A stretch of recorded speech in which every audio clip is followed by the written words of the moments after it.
Three,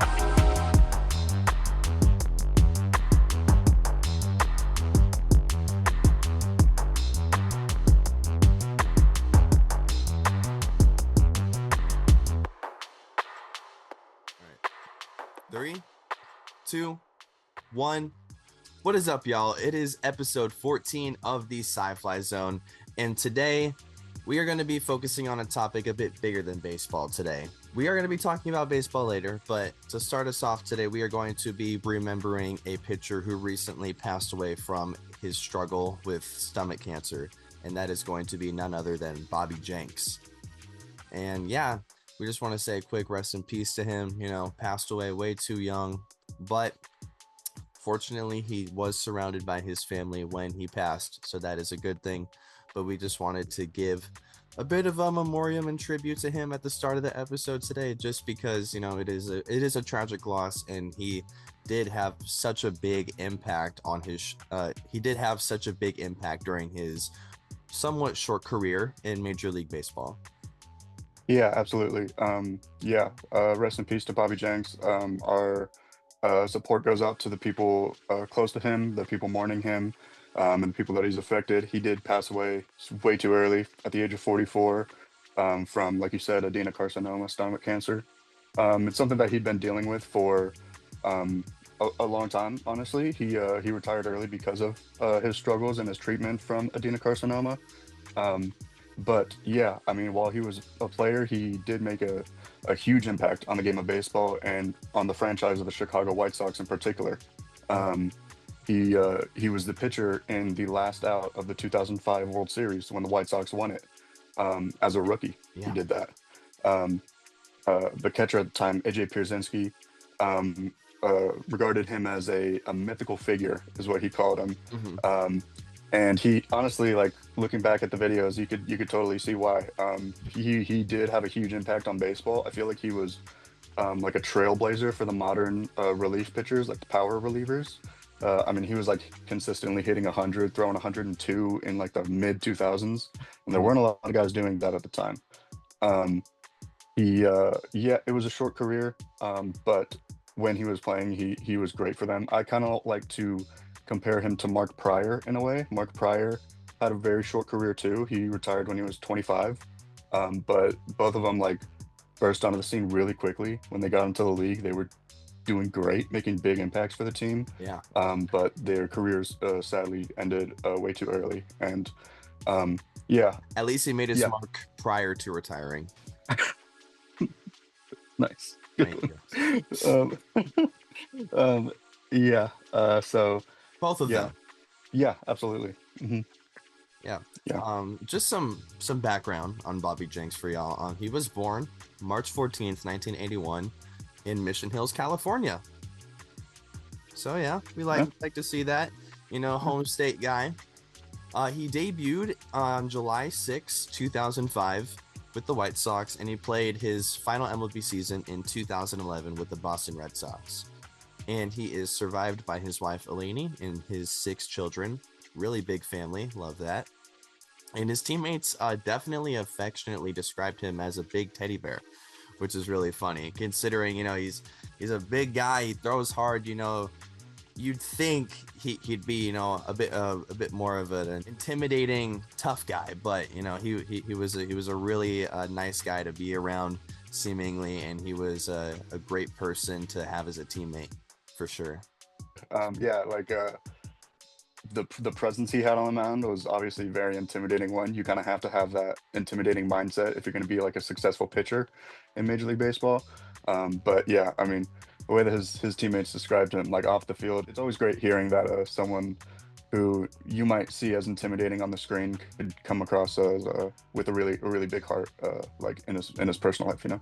Mm-hmm. Yeah, not everyone's Aroldis Chapman.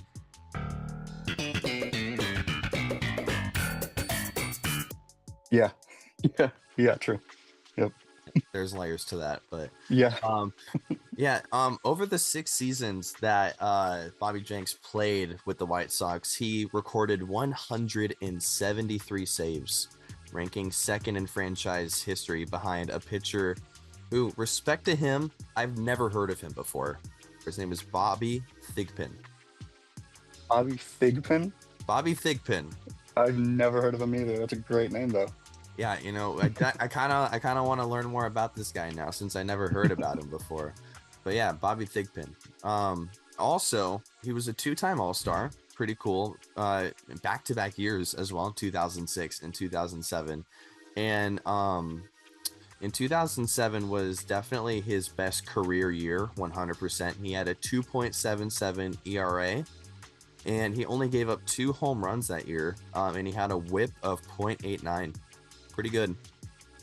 Yeah, he was great that year. That was also the year actually where he tied the at the time the MLB record for most consecutive batters retired. In 2007, he did that with he retired 41 batters in a row. Yeah, so like that's throw a perfect game and then throw 4 2/3 innings. Perfect as well. Like, yeah, he was great. Also, after retiring in 2011, he transitioned into coaching. Pretty cool. He earned Manager of the Year in 2022 with the Grand Junction Rockies, the Rockies rookie team. Pretty cool. Wow, that is really cool. Yeah, so cool to have a Manager of the Year title on it, like in professional baseball under your belt. Yeah, absolutely. Yeah, and that shows like just I think how much he cared about baseball and how much of an impact he had on baseball, on and off the field as a player and a manager. Once he had to stop playing, he didn't want to go away from the game, and I think that's really great. Yeah, and also one more cool stat that I have here. I don't really have a lot of context for this stat, but just off of looking at it, it looks really cool. Only 5 hit by pitches in his first 4 years of pitching. Wow. That's really impressive. Yeah, and he pitched over 200 innings during that span. So only 5 hit by pitches. Yeah, and as a velocity thrower too. Yeah, they don't have a lot of control. Yeah. Wow. And so he was really like you're saying, one of a kind guy. Yeah, absolutely. Rest in peace, Bobby Jenks. Rest in peace, Bobby Jenks. And on that, we transition into what is going on in Major League Baseball today. So I want to do one little topic that we were talking about last episode that has recently seen some development in Mitch Keller. More teams want him. Yep. And they have said who they are. They are the Mets and they are the Cubs. They are bidding. I'll put him. I want him. Who wants him? Who wants him more? We're going to find out. Yeah, man. Yeah, this is exciting. This is good news for Mitch Keller. We talked about in the last baseball episode how he probably wants to get out of Pittsburgh because he hasn't been getting much offensive support there. And going directly to a playoff contending team would be a huge shift for him. Yeah. Wherever he lands, I mean, it's gonna be a big change of scenery. Like he's been a Pirate his whole career, I think, and they've never really been a contender in the time that he's been there. So I mean, Cubs obviously have been in first place in the Central for a while. Mets were in first and then lost it. They're the first in the wild card right now. So both teams definitely in need of another like solid middle to back of the end rotation guy. And I think he could be a good fit for both these teams. Yeah, and I also feel like if he were to join one of these teams, his confidence would increase immensely. And also, I think maybe the change in pitching staff and their approach to pitching, it could really work out for him and his benefit as well. Yeah, absolutely. I agree. I know the Mets there were a lot of rumors about the Mets maybe pursuing Sandy Alcantara at the start of the season. Maybe they were going to try to trade for him by the deadline, but I don't know if they really want him at this point. He has not been playing well this year. I could not imagine him, like, if they make the playoffs, I don't see him being one of their starters. They're probably going to go with Senga. They're probably going to go with Peterson and maybe Griffin Canning or McGill. But Sandy Alcantara has struck out the same number of batters as the number of runs he's given up this year. He's allowed the same number of runs as strikeouts. That is not good at all. He's got an ERA in the 7s. and it's like he has had a couple good starts this year, but it seems like he's just a completely different pitcher from when he was when he won the Cy Young. And also on top of that, in his last 3 starts, he's given up 15 runs. Yeah, he's not making a great case for himself. Hold on. Oh. He's recorded a win for 2 of those starts. Really? Yeah. That's what happens when you get good offense. I guess so. The Marlins have been playing really well lately. They're on that win streak. Braves. They've passed the Braves. Yeah, man. By 2 games in the division, by the way. Jeez. Although the East is only being held by the Phillies and the Mets at this point, though. I mean, it's literally the Phillies, the Mets are half a game under, and then the Marlins are 11 under. It's just them two, and it's going to be them two. Yeah, it's just going to be the 2 of them fighting for the division, and I don't really see the Marlins or Braves really contending for the wild card that much at this point either. Yeah, sorry, Braves, we are switching up on you.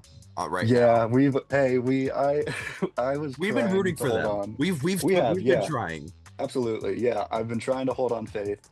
You've been talking about how much better they do in the second half, but the injuries, with Chris Sale, with Schwellenbach being out for at least several months, it seems like everything is going wrong for the Braves. I feel like Acuna can't do it himself. Yeah, he can. Sorry to foolish baseball. The Braves fan. Yeah, if the Marlins, Braves, and Nationals were in their own division, that'd be great. Yeah. And it's just the Mets and the Phillies and the NL East. Yeah, that's fine. Either way, as far as Mitch Keller goes, I do expect him to probably get traded. I think the Pirates could get some good value out of him, despite his poor win-loss record, which, I mean, doesn't really hold as much weight as it used to, especially considering the solid ERA that he has. So yeah, I have high hopes for Mitch Keller, and I hope he can find a good spot for himself. Yeah, and also, like, the Pirates really need to, like, if they are going to trade Mitch Cheller. Mitch Cello? Did you do this for Cello? Yeah, I did. Yeah, you can make fun of me for that. For some reason, in my head, when I went cello, my brain thought of a wind instrument. You were thinking of a clarinet. Lil Yachty did the exact same thing. Do you remember that Lil Yachty bar? Yeah, I did it too. That's what you did, yeah. Hey, okay, I did play the clarinet in elementary school, so that my brain just went to that. But yeah, so sorry. Back to my point. If Mitch Keller is going to get traded from the Pirates need to clearly define what they want to get in return, because they need to rebuild their team, and they're either going to have to rebuild their team around Paul Skeens or use Paul Skeens to continue building onto what they're going to create as their rebuild. Yeah, absolutely. I feel like this would be very telling to see what the Pirates do with it, because we've seen that they have a hard time committing long-term to players. Like Brian Reynolds is really the biggest contract that they've given out for a while. And wasn't it like less than $150 million?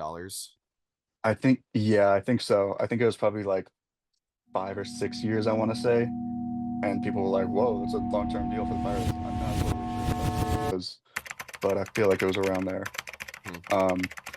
But yeah. So I looked it up. Brian Reynolds' contract, I don't know how they managed to do this. 8 years, $106 million. Wow. I've never seen a contract be that long and that thin. Gosh. Not in my days. Wow.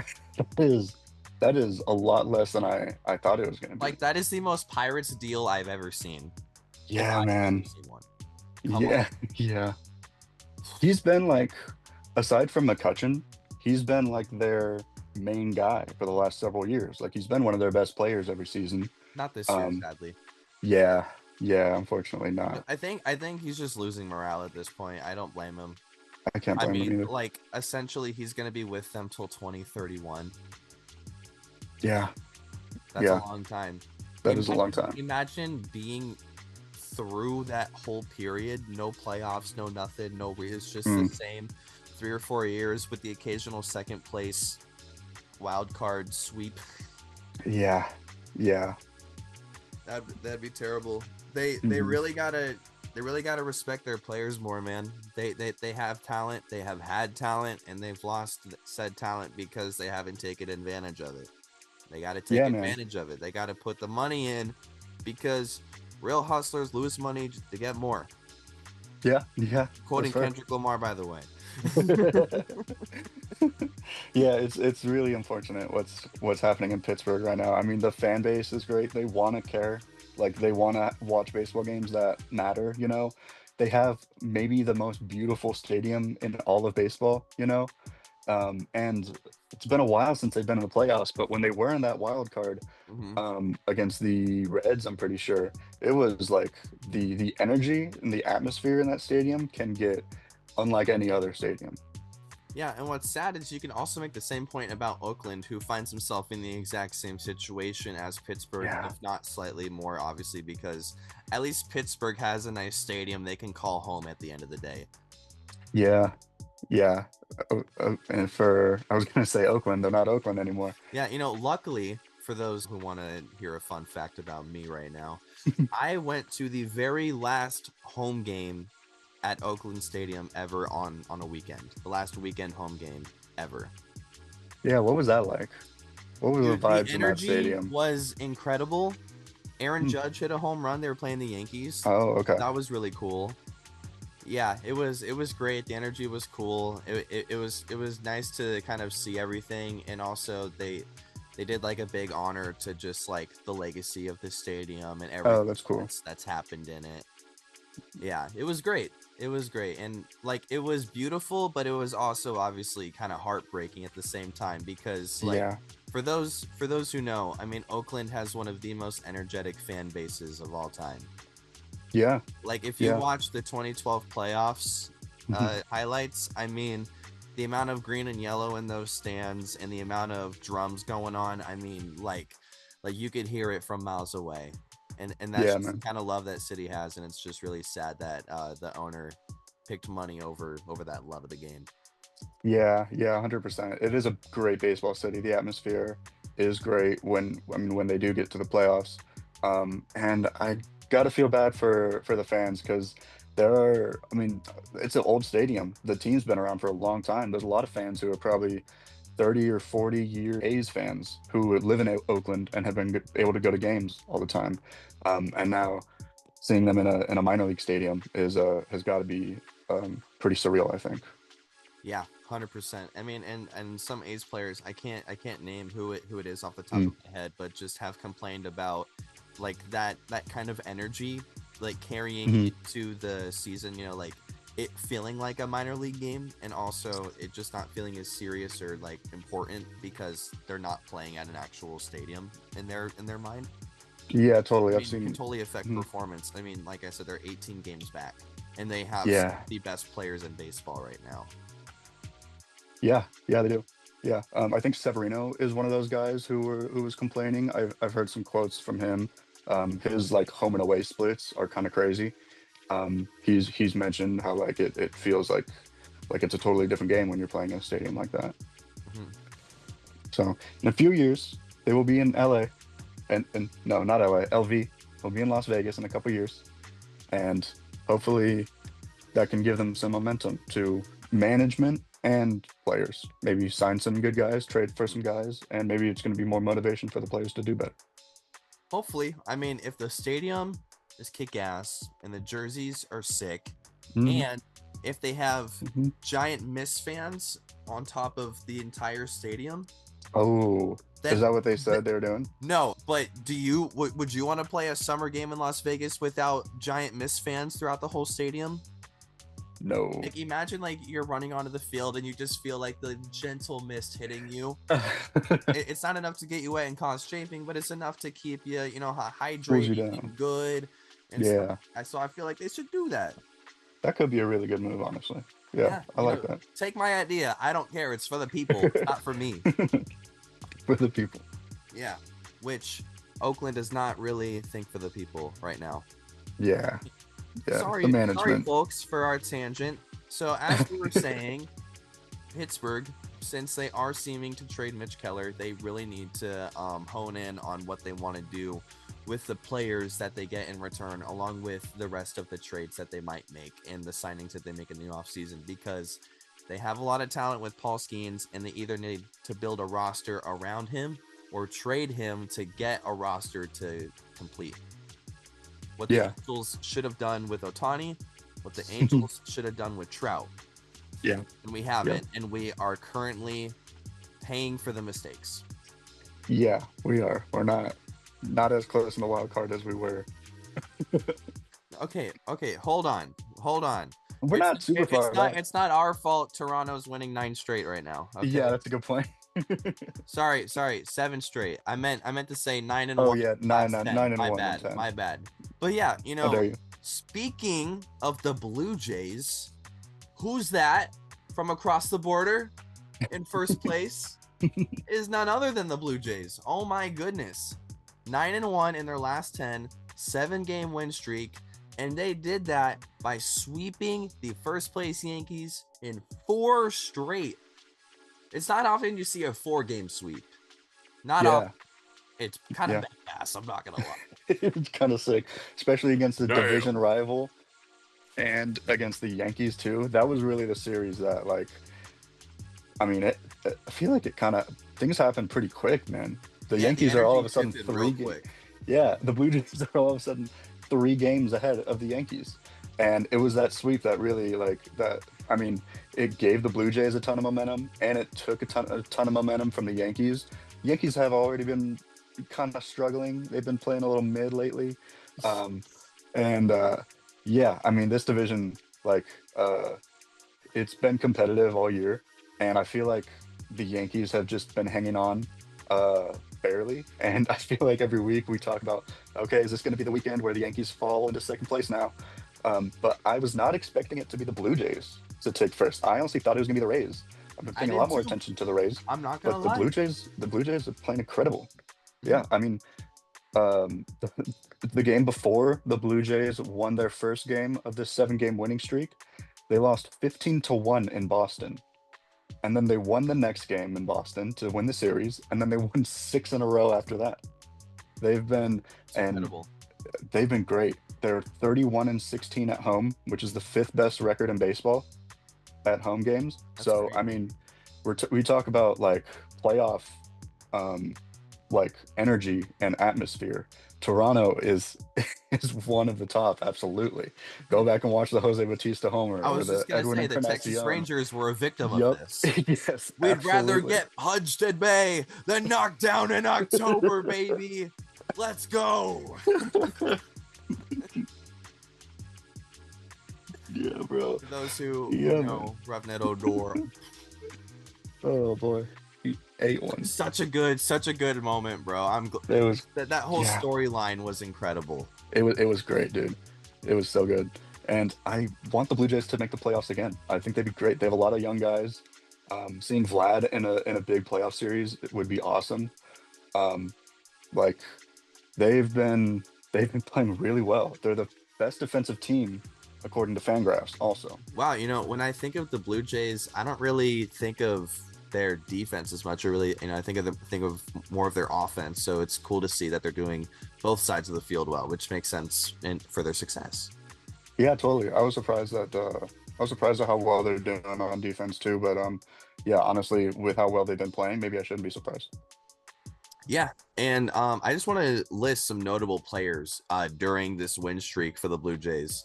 George Springer had a freaking week. He's been doing crazy, bro. George Springer has homered in 5 straight games. Jeez. 5 straight games. It is the first time that he has done this since 2017, where he hit 4 straight games in the World Series. Oh, wow. Yeah. It is in the World Series? Yeah. I don't remember. Games 4, 5, 6, and 7 in 2017. Wow. That was pretty cool. Yeah, he's been doing super great, man. His batting average up to 285 now. I think he's like 20 for 39 in his last 11 games. And honestly, in his age 35 season, I kind of thought he was going to be like He's starting to slow down a 35. little bit. Yeah, man. Yeah, it's crazy, right? I'm getting old. Um, um, I thought he was going to start like slowing down. Last year wasn't a great season for him. It wasn't bad by any means, but it was his only season where his OPS plus was below 100. So he was a, a below league average hitter. But I mean, this year the resurgence he's been on has been great, and it's been a really important piece for the Blue Jays' success. Yeah, because I mean, for a long time, I always compared George Springer to Mike Trout. Like I thought, you know, he's like the Astros Mike Trout player type. And Yeah, he's definitely a five-tool player when he's playing at peak performance, and we're seeing that right now. I mean, bro's getting a lot of hits, he's getting a lot of RBIs, and he's hitting for power. I mean, in one of those games where he hit a home run during that 5-game span where he's hit 5 straight, he hit 2 in that game, including a grand slam. I mean, bro is just performing at an elite level. I mean, during that 4-game series versus the Yankees, he had 11 RBIs. my gosh. Wow. Yeah. Wow. Yeah, he's been producing so well for them this year. He's 3 RBIs away from beating his RBIs from last year. He has 53 RBIs. Oh, we're not even right halfway now. through the year yet. Yeah, yeah. Wow, there you Yeah. go, George. He had 56 RBIs last year. He's at 53 right now. And like you say, he is a 5-tool player. He has 10 stolen bases this year too, which I was surprised about. He hasn't been caught at all either. His strikeout to walk ratio is like not bad, you know. I mean, he's been incredibly valuable for the Blue Jays this year. Hell yeah. Good for him. You know, I definitely love to see George Springer succeed. Another guy that's been doing good for Toronto during this span, Eric Lauer. He had a good start versus the Angels during game 1 of the series. He went 6 innings, only gave up 3 hits, 2 earned runs, and got 6 strikeouts. And also game 1 versus the Yankees, Max Scherzer had a good bounce back start. He went 5 innings, also giving up 3 hits on 2 runs, and he got 7 strikeouts. So it's really good to see that their starting rotation is definitely holding it down for them. And I also want to note 3 bullpen guys for Toronto as well. We got Brendan Little, Lazaro Estrada, who made his major league debut recently, and Braden Fisher. They all combined for 7 scoreless innings while preserving a lead during this series. So they are coming in super clutch for their team while they are ahead, and they're holding it down. So just everyone is doing their part, and we're seeing that when everyone does their part and they do it well, that leads to team success. Yeah, man. Yeah, they've been a great all-around team, and the pitching has been a big success for them. I mean, obviously they have Jose Barrios and Kevin Gausman like towards the top of their rotation, but Eric Lauer was a reliever at the start of the year. He's turned into a starter. He was starting games in Milwaukee for the Brewers, but the Blue Jays were using him mainly as a reliever, and since turning him into a starter, he has been playing great. So when you have guys like them towards the bottom of the rotation playing well for you, add on the success that the bullpen's had lately, Yeah. you're gonna have a lot of leads in a lot of games, and when the game ends and you have a lead, that means you win the game. Yeah, and when you win the game, that's a good thing. It is. Yep. Yeah. Ideally, you do that 162 times and then like another 13, and then you're good. Yep. Yeah. But on the flip side, the Yankees, in order to lose their first place spot in the AL East, they had to lose 6 games in a row, and that's what they did.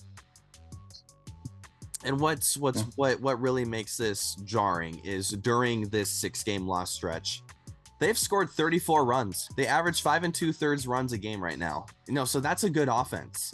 Yeah. I mean, they're the 4th highest team in average runs per game right now. So if it's not the bats, it's the pitching.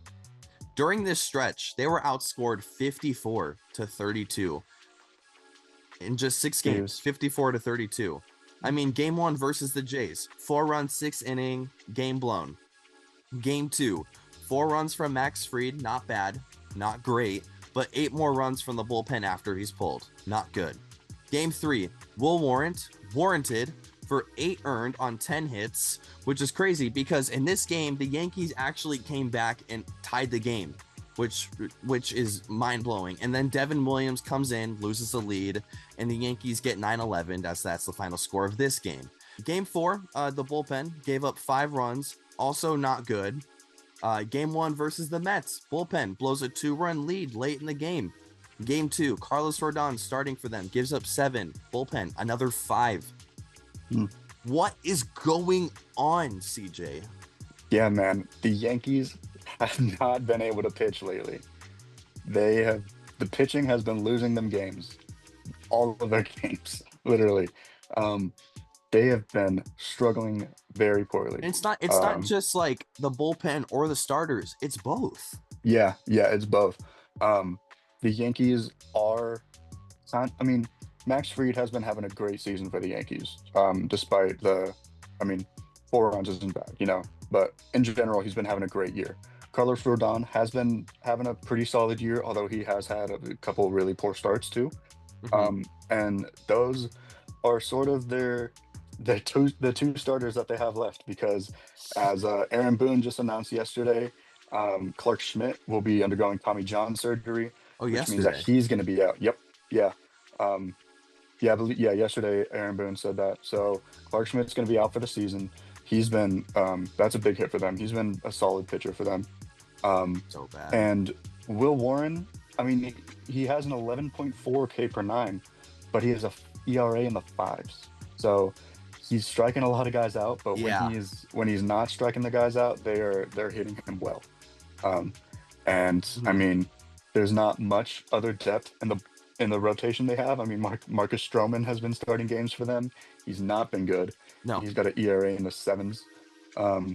And the bullpen has been struggling a lot. Obviously, we know the struggles that Devin Williams has had this year. Everybody's kind of aware that he's been doing poorly after just coming over to New York. He's got an ERA in the 5 still. Yeah. He has allowed runs in more than half the innings he's pitched. And Luke Weaver was a bright spot for their bullpen. He was one of the best relief pitchers in baseball.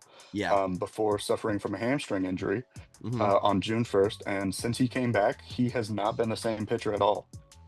He's in 7 appearances, he's thrown 5.1 innings, and he's allowed 9 runs in those innings.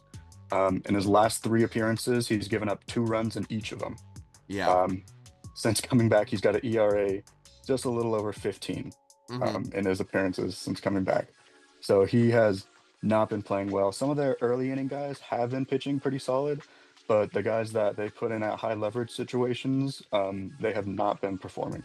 No, and that clearly shows with how much runs they're giving up. Not only are guys finding themselves in high leverage situations often, they're not getting out of it cleanly. Yeah. You said it was 54 runs they gave up? Yeah. Oh. Yeah, make it make sense, man. This was a team that was comfortably in first place at the start of the year. They had like a 6-run lead or six game lead at some point. I'm not sure if it got bigger than that, but Yankee fans were feeling confident, and I'm not sure how they're feeling now. Yeah, no, I kind of counted everyone else out initially. I'm not going to lie. Yeah, me too. Yankees were heavy favorites. Like, even before the season started, everybody thought that the Yankees would just like walk away with the division, and they've been challenged a lot. Yep, and they are going to continue getting challenged, as it doesn't seem that the Blue Jays nor the Rays are going to be slowing down much. No, not really. No, do you want to give some more highlights for the Rays for us? Yeah, I'd love to. We've talked about how all around, they're just a very solid team.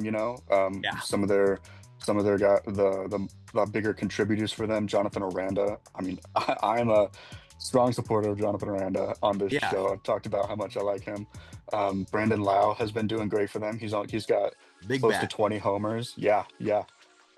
As second base too, the power numbers that he's putting up is great. Junior Camanero's having a breakout season. He's been great for them at third. Shout out to the Lau brothers, Josh and Brandon Lau. Both of them have an OPS plus above 120. So that's pretty cool. Brandon Lau has been sort of a bigger name than Josh has, but Yeah. I mean, he's been seemingly having a breakout season. He's been doing great this year, and the pitching has been great too. Something that I found really interesting is that in the big three stats for pitching, wins, strikeouts, and ERA, the Rays have a different pitcher leading in each of those categories. Shane Baz That's has, cool. yeah, it's interesting, right? I mean, we talk about how their offense has like great players all around. The pitching rotation is pretty similar to that. Shane Baz has 8 wins for them. Ryan Pepio has been having a great year since coming to Tampa. He has 101 strikeouts. And Drew Rasmussen has arguably been their ace and one of the best pitchers in the American League. He's got a 2.78 ERA for them. Yeah. So the pitching has been great. And then the bullpen too, Peter Fairbanks is their closer right now, and he's been excellent for them. He has a 2.45 ERA right now with 15 saves. So different story from the Yankees. The Rays are getting leads and keeping them late in games, and the pitching is not blowing them. Yeah. Yep. And that is what is going to get you deep. And, you know, maybe they were taking notes from the Blue Jays. Yeah, maybe they were. Maybe they were. I'm curious to see what kind of moves the Rays make by the trade deadline, because I imagine all 3 of these teams in the AL East are going to be trying to get better and trying to get more guys to compete. So I'm curious as to who's going to be joining the Rays roster. Yeah, you know, because the Rays offense, like, it's not bad. It's just I don't know who they're going to give up.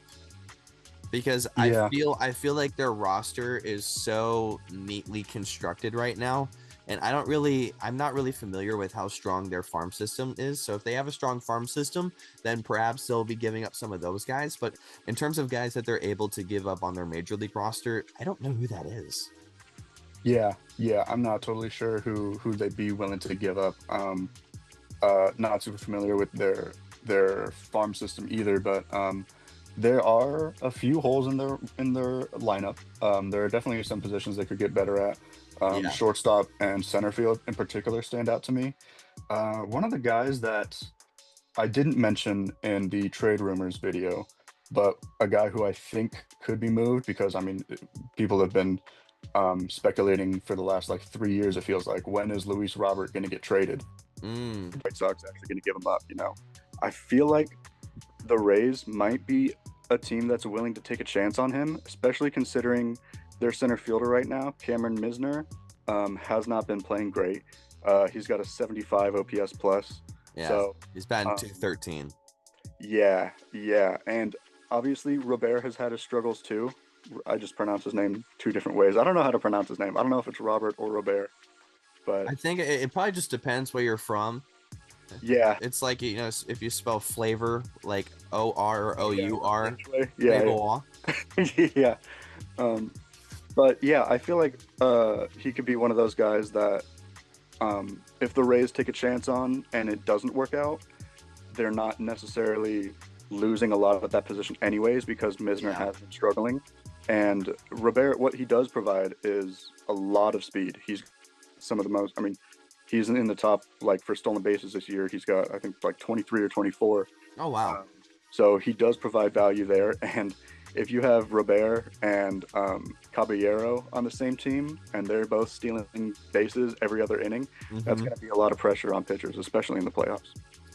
Yeah, and the Rays could definitely use some outfield depth. I mean, the only guy that I could see just doing decently here for their outfield is Chandler Simpson, and he's only played 47 games, so not a big sample size there. I mean, outside of him, Josh Lowe, I mean, he's batting 271, but he's only played 46 games, so same sample size.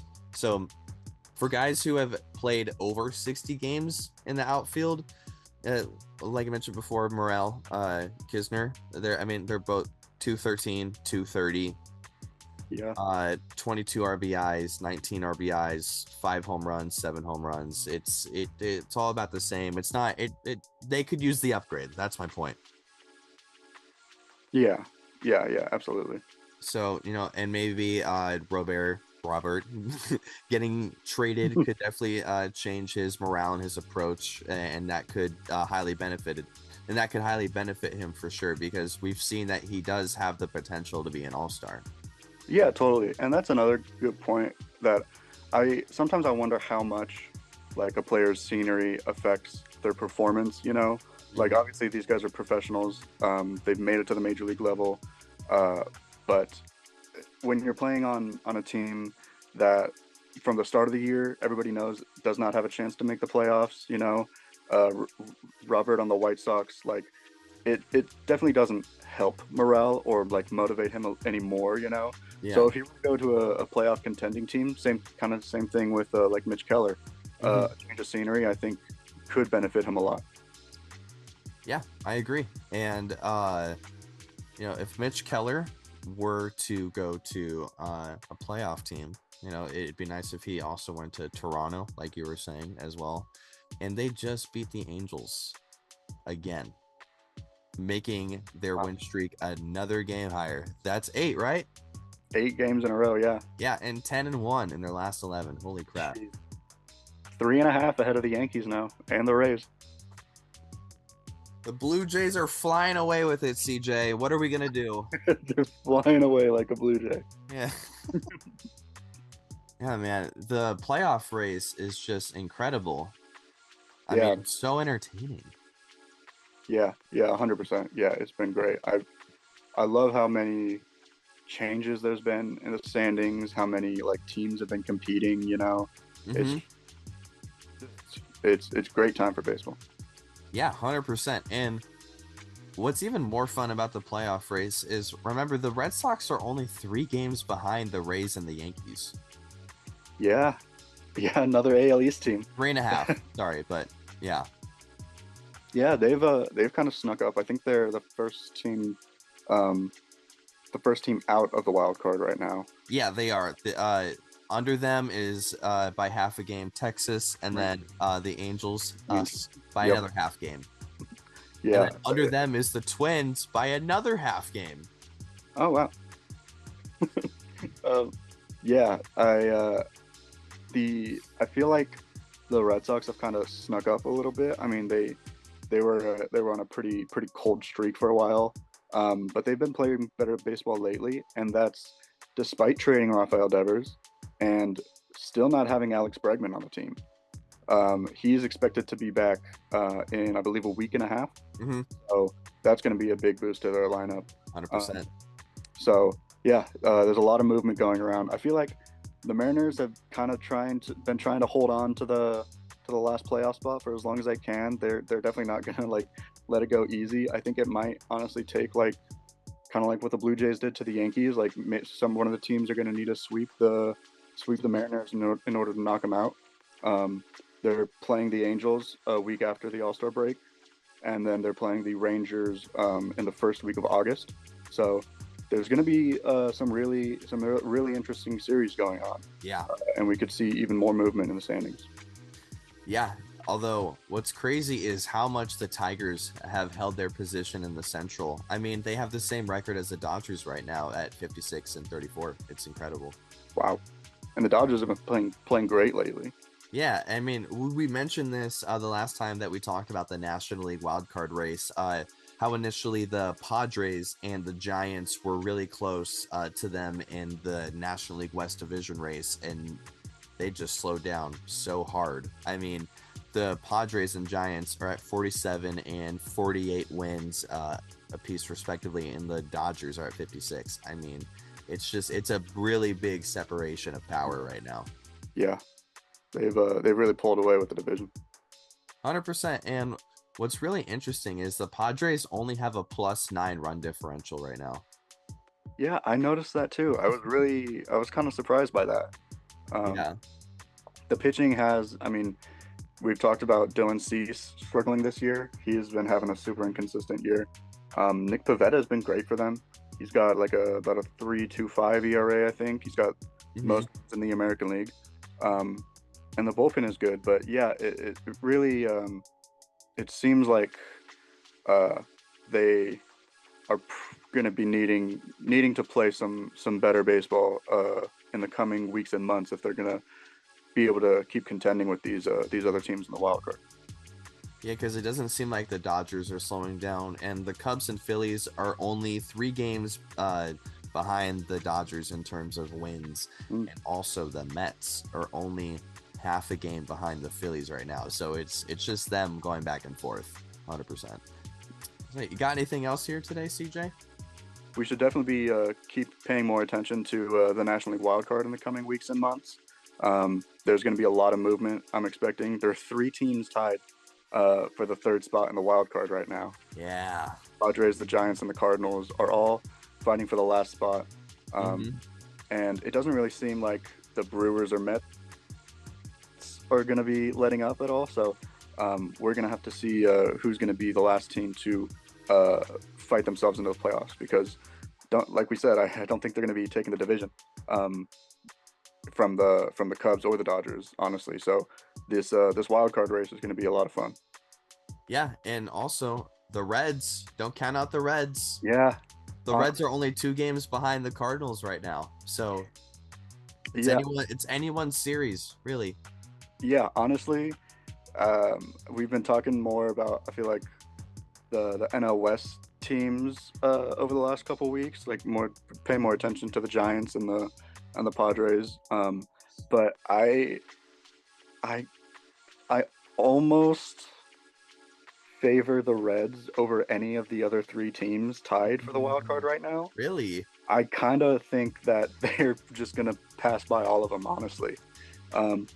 Each of the Padres, the Giants, and the Cardinals haven't been playing bad lately, but they're definitely not like playing great. I mean, the Giants and Cardinals are both 4 and 6 in their last 10, and the Padres are 5 and 5 in their last 10. So it really just takes like one good week from the Reds, and they've been playing great lately. So I wouldn't be surprised if they find their way into the wild card. Yeah, and the Reds have a lot of really good players on their team too. I mean, when Hunter Green comes back, he was having a good year. So when he comes back, he's gonna be only a bigger force for them. Yeah. Hopefully, their rookie Chase Burns can really figure out how to control the strike zone a bit more and have a bit more command. He probably had his best start. I would say he's had 3 starts this year so far, and his most recent start, he only gave up 1 run and got 7 Ks. Had 4 walks, so bit iffy there, but it was the least runs and the least hits and the most strikeouts that he's gotten. Actually, sorry, it was only the least runs and the least hits he's given up, because in one other start he had 1 more strikeout. My bad. But yeah, he got 7 strikeouts, 1 run, 2 hits, 4 walks. So if he can just get the walks down, he can be a dominant guy for them as well. You also got Gavin Lux, you got Ellie De La Cruz. Yeah, absolutely. Yeah, if Chase Burns can build off his last start, I mean, it's going to be very promising for the Reds. They've had some great pitchers. We talked about Hunter Green, how well he was doing. Andrew Abbott has been doing incredible for them too. Yeah, just not being like despite not throwing I think his fastball averages like 92 or 93, but he's got ERA, last time I checked, was below 2. It started with a 1. That's crazy. So yeah, the Reds are a super talented team, and I want to see them in the playoffs, man. Yeah, and it'd be cool to see Brady Singer figure it out for them too. Yeah, true. Yeah, he had just left the Royals. He's got some good stuff too. He's got a good sinker ball. So the Reds are providing a lot of different types of pitchers. I feel like Hunter Green is obviously like the velocity guy. Andrew Abbott's more like the crafty, like control, like movement stuff. Speaking of crafty, you also got Graham Ashcraft. Yeah, that's right. Yeah. Yep. Brother of Braxton Ashcraft for the Brewers reliever, who we talked about a couple weeks ago. Dude, these names are insanity, man. But yeah, Graham's not having a bad year either. I mean, 5 and 4. His ERA is just under 4.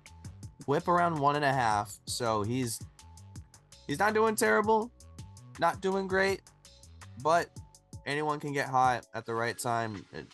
No one's complaining. Yeah, absolutely. And now would be a great time for these guys. That would be a great time. Yeah.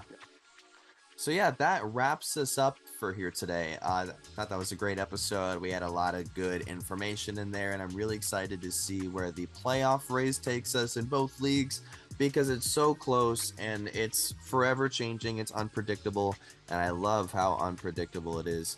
Next episode, we are going to be going over the rest of the All-Star rosters that are going to be revealed later today. We're going to see who's going to be on the bench, who's going to be on the reserve, who isn't, who should have been, who should not have been, because there's probably going to be a couple people who should not have been, and we are not afraid to say who those people should have been. So tune in for that, and we are also going to be talking about anything else that interests. And we are also going to be talking about anything else interesting or notable that happens during that span as well. Episode will most likely come out on Wednesday, so tune in for that. Thank you for watching. This has been the Sci-Fi Zone. I am Trenton. This is CJ. And if you have any suggestions for topics, please leave them in the comments. We are thankful for you watching our video and hope you have a great rest of your day. Later.